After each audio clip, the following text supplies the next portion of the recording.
बच्चों, सूरदास के पद को मैंने पढ़ाया था। यहाँ तक मैं पढ़ा दिया था कि यशोदा से जिद करके कृष्ण जो है गाय चराने गए और माने जाने का आदेश भी दिया उनको और गाय चराने चले गए। अब गाय चराकर वापस आते हैं तो फिर क्या उनके सामने होता है, क्या वो कहते हैं, उस प्रसंग का वर्णन मैं कर रहा हूँ। ध्यान से सुनो, अगर लिखना भी हो तो लिख लो। कृष्ण कैसे कर रहे हैं सूरदास के में, ये सूरदास ऐसे ही इसका वर्णन किए जैसे लग रहा है स्वयं देख रहे हैं। इससे साबित होता है कि सूर्य जन्मान नहीं थे। इनकी रचनाओं से लगता है कि सूर्य जन्मान नहीं थे और सूर्य के परिवार के था, पत्नी बच्चे भी थे। अगर अंधा होता तो फिर कैसे होते। इसलिए सूर्य जन्मान नहीं थे। और उनकी जो ये कविताएं हैं देखने से लगता है कि कृष्ण के सारे गतिविधियों पर निगाह रखे हैं, देख रहे हो। अब कैसे यशोदा से कृष्ण गाय चराकर वापस आए हैं, अगले दिन जाने के लिए क्या कर रहे हैं, उसका प्रसंग सुनिए। कह रहे हैं कि हे मैया, अब मैं गाय चराने नहीं जाऊंगा। क्यों भाई, आखिर क्यों नहीं जाओगे? उनका एक ही शब्द है, मैया मैं हो न चरही हूं गाय। हे माता जी यशोदा सुन लो, अब मैं गाय चराने नहीं जाऊंगा। पहले तो कह रहे थे जाने के लिए ना, कसम भी गोवर्धन बाबा खाकर कह दे कि नहीं जाएंगे, रात भर सोएंगे नहीं, गाय चराने जरूर जाएंगे। लेकिन आज अब ये क्या हो गया है कि हे माँ अब मैं गाय चराने नहीं जाऊंगा। बात क्या हो गई भाई? यशोदा भी चिंतित हो जाती है कि आखिर बात क्या है। इतने प्रसन्न होकर जाने के लिए तैयार भी हुआ, गाय चराने गया और फिर आया, फिर कर अब नहीं चराने जाएंगे। अब वो कहता क्या है, शिगरे ग्वाल घिरावत मोशो मेरे पाए पिराई। हे माँ सुनो, क्यों नहीं जा रहे हैं? कारण कैसा सुनो, कारण क्या है? जितने ग्वाल वाल हैं संगी साथी मेरे हैं, गायों को मुझसे घिरवाते हैं, अपने नहीं जाते हैं। जब भी है वो हम ही से घिरवाते हैं, जिसके कारण मेरे पैर में दर्द हो रहा है। नीचे का सत्संग भी है कि सिगरे ग्वाल घिरावत मोशो मेरे पाए पिराई। सारे ग्वाल वाल मुझे गाय घिरवाते हैं जिससे मेरे पैर में दर्द होता है, पिराई में दर्द होना होता है। यशोदा जी को बड़ा कष्ट होता है। एक तो मेरा छोटा बालक शरीर कोमल है, फिर भी कितने बदमाश हैं सब वो। एक तो मन बहलाने के लिए जाता है ये, और इस सारे मिलकर गाय घिरवाते हैं। यशोदा जी को गुस्सा होता है। तो आगे क्या कहते हैं वो प्रसंग देखिए। जौ न पते हैं पूछ बलदाऊ अपनी शोह दिखाई। हे माता जी, अब वो विश्वास मेरे बातों पर नहीं होता है तो बलदेव भैया हैं, बलराम जी को होते हैं, उनसे पूछो। उन्हीं की शाह है, वही कहते हैं। शाह देना में चढ़ाना होता है। चढ़ा देते हैं कि देखो तुम लोग मत जाओ, इसी से घिरवाओ, जिसे अगले दिन गाय चरने वाले। तो इन्हीं के शाह पर, इन्हीं के कहने पर वो सारे ग्वाल वाल जो है बैठे रहते हैं और मुझसे गाय घिरवाते हैं, और गाय घेरने के कारण मेरा पैर दर्द करता है। यशोदा जी को और भी कष्ट होता है, और बलदेव पर, बलराम जी पर बड़े गुस्सा करती हैं वो। और फिर उन ग्वाल वालों पर भी गुस्सा करती हैं, और क्या शब्द कहती हैं, यह सुन यशोदा ग्वालिनी गारी देत ईसाई। यशोदा जी सुनती हैं कि मेरे पुत्र से इस तरह से बर्ताव करते हैं, ऐसे व्यवहारिक सब करते हैं।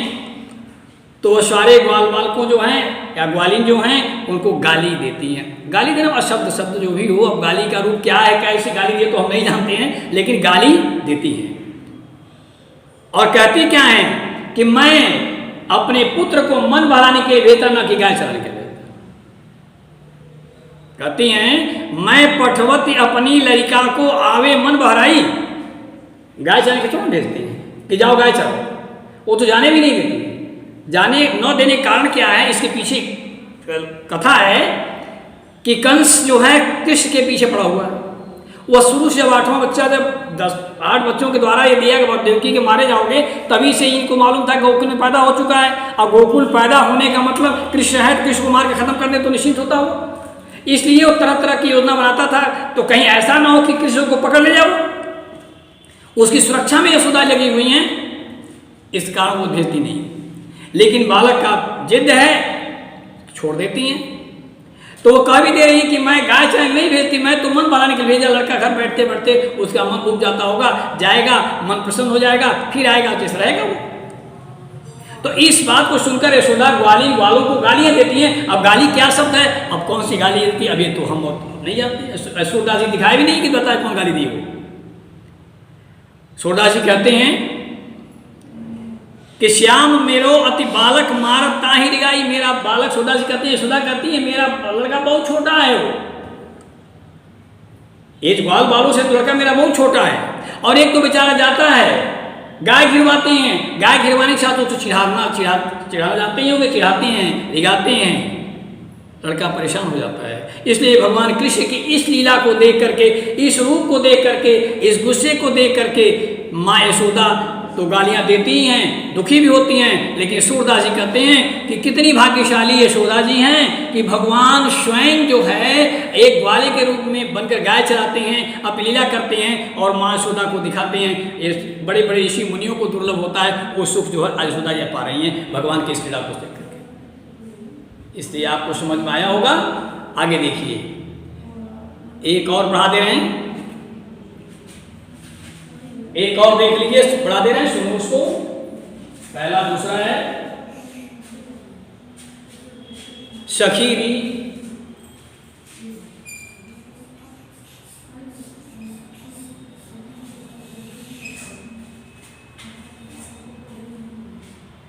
राग की डोरी।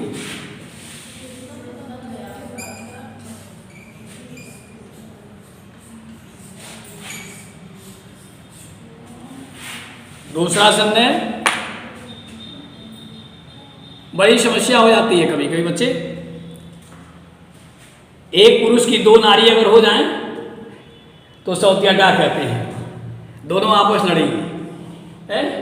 यह चीज तुमको इस माध्यम से सूरदास जी बता रहे हैं। गोपियों को चिढ़ भगवान कृष्ण की मुरली से हो गई है, क्योंकि मुरली में इतना बजाते शब्द लीन हो जा रहे हैं कि गोपियों के प्रति प्रेम ही इनका टूट जा रहा है। तो उनके अंदर एक बात आती है, क्यों नहीं इस मुरली को चुरा लिया जाए, हटा दिया जाए ताकि इनका प्रेम घट जाए, यानी प्रेम मुझसे करेंगे। कहती है सखी कि हे सखी सुनो, इस प्रेम को बनाने के लिए हमको काम करना पड़ेगा, क्या तो उसकी मुरली को चुराया जाए। सारी सखियां जो हैं हामी भरती हैं, उसका वर्णन है, सखीरी मुरली लीजे चोरी। है सखी, आओ हम सभी मिल करके इसकी मुरली को चुरा लिया जाए। और मुरली चुराने का मतलब कृष्ण का प्रेम उधर नहीं जाएगा, वो हमसे प्रेम करेगा, न कि मुरली से करेगा। और किया क्या है इसने, यह सौतीन कितनी बदमाश है कि मेरे प्रेम को कैसे तोड़ दिया, ये गोपाल को कैसे अपने बस में कर लिया। ये देखो, जिन गोपाल की ने अपने बस प्रीत शवन की तोरी, कितनी बदमाश है ये मुरली। गोपाल जो इतना प्रेम करता था, एक क्षण भी मुझे विचलित नहीं करता था, वो स्वयं इस अपने बस में ऐसा कर लिया कि फिर मुड़ करके एक तरफ देखता भी नहीं है। कितनी बदमाश है ये। वास्तव में ये शौक हम लोगों की बन गई है। ये आज जब तक ये रहेगी तब तक हमको ये चैन से रहने देगी। इसलिए एक ही कह है कि शौक को समाप्त कर देना। शौक समाप्त करने मतलब मुरली चुरा कर डालना। सिख एक घर भीतर निश बासर धरत न कबहू छोरी। कितनी बदमाश है ये। एक क्षण भी यह जमीन पर नहीं रहती है कि कभी पैर भी रखे अपने रहे नहीं। केवल कृष्ण के सिर पर, कभी होठ पर, कभी कमर पर, माने अन्य जो भी अंग है उस पर ये बैठी रहती है। और जैसे जैसे करती है वैसे वैसे शरीर को टेढ़ा मेढ़ा करती चली जाती है। इतना वश में कर लिया है। इतना तो कभी हम लोग भी नहीं कर पाए। कभी भी यह लड़की ऐसी है, इतनी बदमाश है कि कभी यह नीचे रहना जानती भी नहीं है। जब भी रहेगी तो हाथ में रहेगी, कमरे में रहेगी, सिर पर रहेगी, होठ पर रहेगी। इतना वश में कर लिए और वह उसके वशीभूत इतना हो गए कि मुड़कर कभी हमारी तरफ देखते भी नहीं।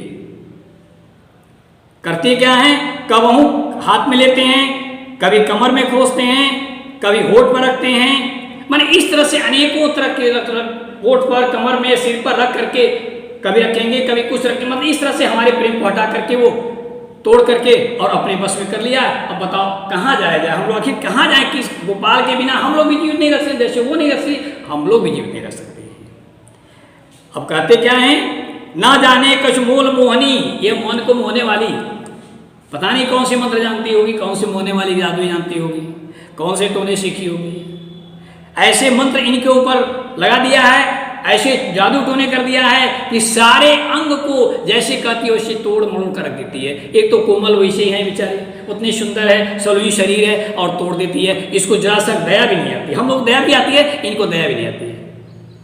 सूरदास जी कहते हैं कि प्रभु के इस गति को जान करके सूरदास प्रभु की मन सजनी बंध्यो राग की डोरी। इस सूरदास जी कहते हैं इस प्रकार प्रभु के इस गतिविधि को, इस बांसुरी के प्रेम को देख करके सारी ग्वालिनियाँ गोपियाँ जो हैं इस मुरली से इतनी रुष्ट हैं कि उसे सदा के लिए समाप्त करना चाहती हैं। और एक ही आलाप उनके जिम्मे है कि यह बांसुरी रहेगी या तो हम रहेंगे, यानी बांसुरी को समाप्त कर देना ही हमारा उद्देश्य होगा।